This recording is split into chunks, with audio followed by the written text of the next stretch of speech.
Night officer police उपनिरीक्षक पंकज बावणे यांनी माहिती दिली आम्हाला सकाळी की एक त्यांना माहिती मिळालेली आहे, फोन आलेला आहे की जयवंतनगर येथे असणाऱ्या NS विला या ओयो हॉटेलमध्ये एक महिला संशयास्पदरित्या मृत्यू झालेला आहे आणि त्यानंतर लगेच तिथे पोलीस स्टेशनलाच राहुल सुधाकर कांगरे म्हणून एक व्यक्ती आला.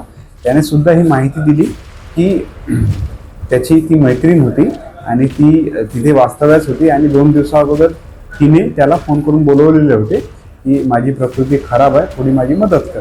तर त्या अनुषंगाने तो तिची मदत करत होता आणि तशी night officer Pankaj Bawane, police उपनिरीक्षक पंकज बावणे यांना माहिती मिळतात ते आणि मी स्वतः स्पॉटवर गेलो. एक महिला पोलीस उपनिरीक्षक आणि एक महिला अंमलदार यांच्याद्वारे सदरची जी मृतक आहे तिच्या शरीराची संपूर्ण तपासणी केली.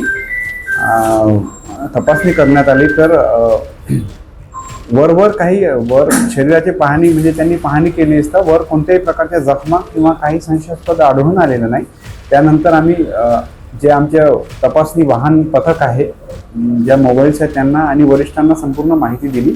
ते पूर्ण वाहन बोलवले आणि त्यांच्याद्वारे सुद्धा तपासणी करण्यात आलेली आहे आणि सदरचे मृतक हिचे पार्थिव शरीर हे शवविच्छेदनाकरता पाठवण्यात आलेले आहे.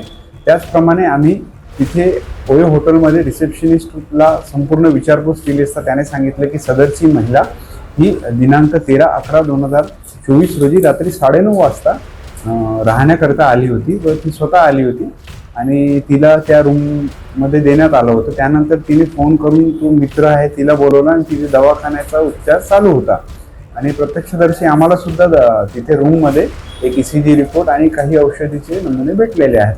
शवविच्छेदन नंतर संपूर्ण माहिती पडेल की सदर मृतकचा मृत्यू कशामुळे झालेला आहे.